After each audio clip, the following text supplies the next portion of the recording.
Star class ഒന്ന് recall ചെയ്യാൻ വേണ്ടിയിട്ട് ചെറിയൊരു ഹിന്റ് ഒക്കെ കൊടുക്കാം. എന്താണ് നമ്മൾ മൈക്രോ പ്രോസസർ നോക്കുമ്പോഴേക്കും എന്താണ് മൈക്രോ പ്രോസസർ ഉണ്ടായിരുന്നു. മൈക്രോ പ്രോസസറിന്റെ അകത്ത് എന്തായിരുന്നു 3 സെഗ്മെന്റ്സ് ഉണ്ടായിരുന്നു. ഏതൊക്കെയാണ്? ALU അരിത്മാറ്റിക് ലോജിക് യൂണിറ്റ് എന്ന് പറഞ്ഞിട്ടുണ്ടായിരുന്നു, രജിസ്റ്റേഴ്സ് എന്ന് പറഞ്ഞിട്ടുണ്ടായിരുന്നു, മൂന്നാമത്തെ യൂണിറ്റ് ആയിട്ട് കൺട്രോൾ യൂണിറ്റ് എന്നായിരിക്കും ഇരിക്കുന്നത് അല്ലെ. ഫസ്റ്റ് വൺ എന്താണ്? അരിത്മാറ്റിക് ലോജിക് യൂണിറ്റ് എന്ന് പറയുമ്പോഴേക്കും അരിത്മാറ്റിക് ആൻഡ് ലോജിക്കൽ ഓപ്പറേഷൻസ് ചെയ്യാൻ വേണ്ടിയിട്ടുള്ള ഒരു യൂണിറ്റ് ആയിരുന്നു. രജിസ്റ്റേഴ്സ് എന്ന് പറയുന്നതും എന്താണ് ടെമ്പററി ആയിട്ട് ഡേറ്റാസുകൾ സ്റ്റോർ ചെയ്യുന്ന ഒരു സ്പേസ് ആണ് രജിസ്റ്റേഴ്സ് എന്ന് പറയുമ്പോഴേക്കും. അപ്പോൾ കൺട്രോൾ യൂണിറ്റ് എന്ന് പറയുമ്പോഴേക്കും എന്താണ്?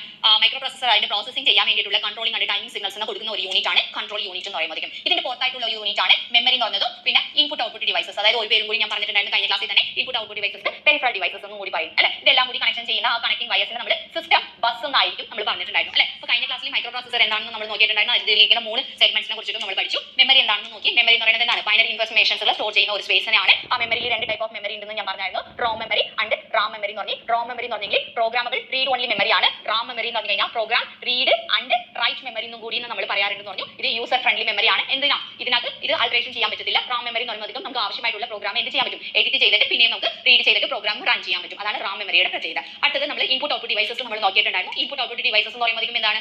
മൈക്രോ പ്രോസസർ മെമ്മറിന്നോ അല്ലെങ്കിൽ ഇൻപുട്ട് ഔട്ട്പുട്ട് ഡിവൈസസിൽ നിന്നോ ആയിരിക്കും ഡേറ്റ വാങ്ങുന്നത്. അങ്ങനെ മെമ്മറിയിലല്ല, ഇൻപുട്ട് ഡിവൈസസിൽ നിന്നാണ് എനിക്ക് ഡേറ്റ വേണമെന്നുണ്ടെങ്കിൽ അങ്ങനെ കമ്മ്യൂണിക്കേഷൻ ചെയ്യാൻ വേണ്ടിയിട്ടുള്ള ഒരു യൂണിറ്റ് ആണ് ഇൻപുട്ട് ഔട്ട്പുട്ട് ഡിവൈസസ് എന്ന് പറയുമ്പോൾ. First of all input devices എന്ന് പറയുമ്പോൾ എന്താണ്? കീബോർഡ് സ്വിച്ചസ് നമ്മൾ യൂസ് ചെയ്യാം, അല്ലെന്നുണ്ടെങ്കിൽ A to D കൺവെർട്ടർ വന്നിട്ട് യൂസ് ചെയ്യാമെന്ന് കഴിഞ്ഞ ക്ലാസ്സിൽ ഞാൻ പറഞ്ഞിട്ടുണ്ടായിരുന്നു. കീബോർഡ് സ്വിച്ചസ് എന്ന് പറയുമ്പോൾ നമുക്ക് നോർമൽ ആയിട്ട് യൂസ് ചെയ്യുന്നത് എന്താണ്? കമ്പ്യൂട്ടറിന്റെ കീബോർഡ് ഉണ്ടാകത്തില്ല, എല്ലാവരും കണ്ടിട്ടുണ്ടാവും അല്ലെ. അപ്പോൾ ആ കീബോർഡുകളായിരിക്കും യൂസ് ചെയ്യുന്നത്. അതെന്താണ് A to D കൺവെർട്ടർ എന്ന് പറഞ്ഞ് ചോദിക്കാം. അതെന്താ A to D കൺവെർട്ടർ എന്ന് പറഞ്ഞു കഴിഞ്ഞാൽ അനലോഗ് ടു ഡിജിറ്റൽ കൺവെർട്ടർ ആണ്. Analog to digital converter use ചെയ്യാനുള്ള റീസൺ എന്താണെന്ന് കഴിഞ്ഞാൽ മൈക്രോ പ്രോസസർക്ക് എന്താണ്? ബൈനറി നമ്പേഴ്സ് മാത്രമല്ലേ മനസ്സിലാകത്തുള്ളൂ. അപ്പോൾ അനലോഗ് സിഗ്നൽസ് ഇയാൾക്ക് ഇൻപുട്ട് ആയിട്ട് കൊടുത്തു കഴിഞ്ഞാൽ മനസ്സിലാവുക ഡേറ്റ ആയിട്ട് അല്ല അല്ലെ. അപ്പോൾ നമ്മൾ എന്ത് ചെയ്യണം? സപ്പോസ് ഏതെങ്കിലും ഒരു പ്രോസസിംഗിന്റെ ഔട്ട്പുട്ട് അനലോഗ് സിഗ്നൽസ് ആയിട്ടാണ് വരുവാണെന്നുണ്ടെങ്കിൽ ആ അനലോഗ് സിഗ്നൽ ഡിജിറ്റൽ സിഗ്നൽ ആയിട്ട് മാറ്റിയിട്ട് വേണം എന്ത് ചെയ്യാൻ? മൈക്രോ പ്രോസസർക്ക് പ്രോസസിംഗ് ചെയ്യാനായിട്ട് കൊടുക്കണം. അതുകൊണ്ടാണ് this device suggest keyboard switches and A to D converter transfer binary information പറഞ്ഞ് തന്നിരിക്കുന്നത് എന്നാണ് ഔട്ട്സൈഡ് വേൾഡിൽ നിന്ന് മൈക്രോ പ്രോസസർക്ക് കൊടുക്കാൻ വേണ്ടിയിട്ട്. ഓക്കെ, ഇത് ലാബുകളിലൊക്കെ നമ്മൾ എങ്ങനെയായിരിക്കും യൂസ് ചെയ്തിരിക്കുന്നത് എന്ന് പറഞ്ഞു കഴിഞ്ഞാൽ ഹെക്സാഡെസിമൽ കീബോർഡോ അല്ലെങ്കിൽ ASCII കീബോർഡ് യൂസ് ചെയ്യാം. ഈ ASCII കീബോർഡ് എന്ന് ഞാൻ പറഞ്ഞതാണ് നമ്മുടെ കമ്പ്യൂട്ടറിന്റെ കീബോർഡ്. ഓക്കെ, ഇനി ഹെക്സാഡെസിമൽ കീബോർഡ് എന്ന് പറയുന്നത് നിങ്ങൾക്ക് ആദ്യമായിട്ട് കേൾക്കുന്നതായിരിക്കും. അതെന്താണെന്ന് നമുക്ക് നോക്കാം. ഹെക്സാഡെസിമൽ കീബോർഡ് എന്ന് പറയുമ്പോഴേക്കും 60 ഡേറ്റ കീസ് ആയിരിക്കും ഇരിക്കുന്നത്. അത് നിങ്ങൾക്ക് എങ്ങനെ ഉണ്ടാവും എന്ന് പറഞ്ഞു കഴിഞ്ഞാൽ അതായത് ഹെക്സാഡെസിമൽ കീബോർഡ് എന്ന് പറയുമ്പോഴേക്കും 16 കീസ് ആയിരിക്കും ഇരിക്കുന്നത്. അതായത് നമ്മൾ സാധാരണ ഡിജിറ്റ്സ് ആയിട്ട് യൂസ് ചെയ്യുന്ന 0 തൊട്ട് 9 വരെയുള്ള കീസ് ഉണ്ടാവും. പിന്നെ 10 നമുക്ക് വേണമെന്നുണ്ടെങ്കിൽ A B C D E F എന്ന് പറഞ്ഞ കീസും കൂടി ഉണ്ടാവും.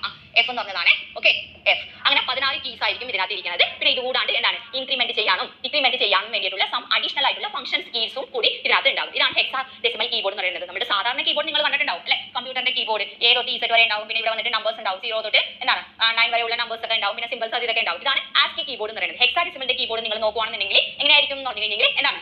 0 തൊട്ട് എന്താണ് 9 വരെ ഉണ്ടാവും. പിന്നെ A തൊട്ട് F വരെ ഉണ്ടാവും. പിന്നെ സം ഇൻക്രിമെന്റ് ഡിക്രിമെന്റ് ഗോ എന്ന് പറഞ്ഞ സം സ്പെഷ്യൽ കീസും കൂടി ഉണ്ടാവും. ഇതൊക്കെ എന്തിനാണ് ഈ കീസ് യൂസ് ചെയ്യുന്നത് എന്ന് പറഞ്ഞിട്ട് നമ്മൾ അടുത്ത ക്ലാസ്സിൽ വരുമ്പോഴേക്കും നമുക്ക് നോക്കാം. ഓക്കെ,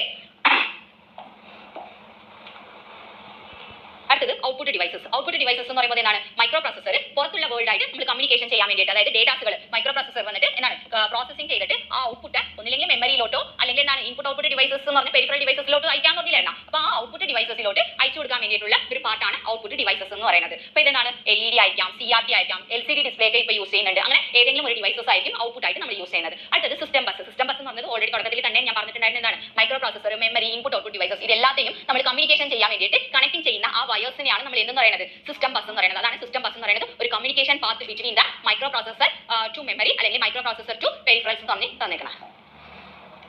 ഓക്കെ, അപ്പം മൊത്തത്തിൽ നമ്മൾ എല്ലാം കൂടി നമ്മൾ നോക്കിയിട്ടുണ്ടായിരുന്നു. ലാസ്റ്റ് ആയിട്ട് നമ്മൾ പറയുമ്പോഴേക്കും മൈക്രോ പ്രോസസർ എന്ന് പറയുമ്പോഴേക്കും എന്താണ്? മൈക്രോ പ്രോസസർ എന്ന് പറയുന്നതൊക്കെ നമ്മുടെ ഒരു പ്രോഗ്രാമിംഗ് ഡിവൈസ് ആണ്. നമ്മൾ എന്ത് പ്രോഗ്രാം പറയുന്നുണ്ടോ ആ പ്രോഗ്രാം അനുസരിച്ചിട്ട് നമ്മൾ കൊടുക്കുന്ന ഡേറ്റാസ് വാങ്ങിച്ചിട്ട് പെർഫോമൻസ് ചെയ്യുന്ന ഒരു ഡിവൈസ് ആണ് മൈക്രോ പ്രോസസർ എന്ന് പറയുമ്പോഴേക്കും. മൈക്രോ പ്രോസസറിനകത്ത് ALU, രജിസ്റ്റേഴ്സ്, പിന്നെ കൺട്രോൾ യൂണിറ്റ് എന്ന് പറഞ്ഞ 3 പാർട്ടുകളൊക്കെ ആയിരിക്കും ഇരിക്കുന്നത്. ഇതിന്റെ പുറത്തൊക്കെ എന്തുണ്ടാവും എന്ന് കഴിഞ്ഞാൽ എന്താണ്? മെമ്മറി യൂണിറ്റ് ഉണ്ടാവും. പിന്നെ ഇൻപുട്ട് ഔട്ട്പുട്ട് ഡിവൈസസ് ഉണ്ടാവും ഞാൻ പറഞ്ഞു. മെമ്മറി എന്ന് പറയുമ്പോഴേക്കും ഇതിനകത്ത് തന്നെ 2 ടൈപ്പ് ഓഫ് മെമ്മറീസ് യൂസ് ചെയ്യുന്നുണ്ട്. റോം മെമ്മറിയും റാം മെമ്മറി എന്ന് പറഞ്ഞ മെമ്മറീസ് ആണ് നമ്മൾ യൂസ് ചെയ്യുന്നത്. ഇൻപുട്ട് ഔട്ട്പുട്ട് ഡിവൈസസ് ആയിട്ട് നമുക്ക് കീബോർഡുകൾ, ഔട്ട്പുട്ട് ഡിവൈസസ് ആയിട്ട് LED ഡിസ്പ്ലേ, LCD ഡിസ്പ്ലേ ഒക്കെ ആയിരിക്കും നമ്മൾ യൂസ് ചെയ്യുന്നത്. ഇത് മൈക്രോ പ്രോസസറിൽ ഈ പുറത്തുള്ള ഈ 2 പാർട്സുകളെയും നമ്മൾ എന്താണ് കണക്ഷൻസ് ചെയ്യാൻ വേണ്ടിയിട്ട് യൂസ് ചെയ്യുന്ന ആ പാർട്ടിനെയാണ് നമ്മൾ എന്ന് പറയുന്നത് സിസ്റ്റം ബസ് എന്ന് നമ്മൾ പറയുന്നത്. അതായത് സിസ്റ്റം ബസ് എന്ന് പറയുന്നത് ഒരു ഗ്രൂപ്പിംഗ് ഓഫ് വയേഴ്സ് ആയിരിക്കും. ഇത് മൈക്രോ പ്രോസസറിന്റെ മൊത്തം ബേസിക് ആയിട്ടുള്ള ഒരു ബ്ലോക്ക് ഡയഗ്രാമും അതിനെ കുറിച്ചിട്ടുള്ള ഡീറ്റെയിൽസ് ആണ് നമ്മൾ പഠിക്കുന്നത്. ഇനി ഇതിന്റെ കണ്ടിന്യൂഷൻ ആയിട്ടുള്ളത് നമുക്ക് നെക്സ്റ്റ് ക്ലാസ്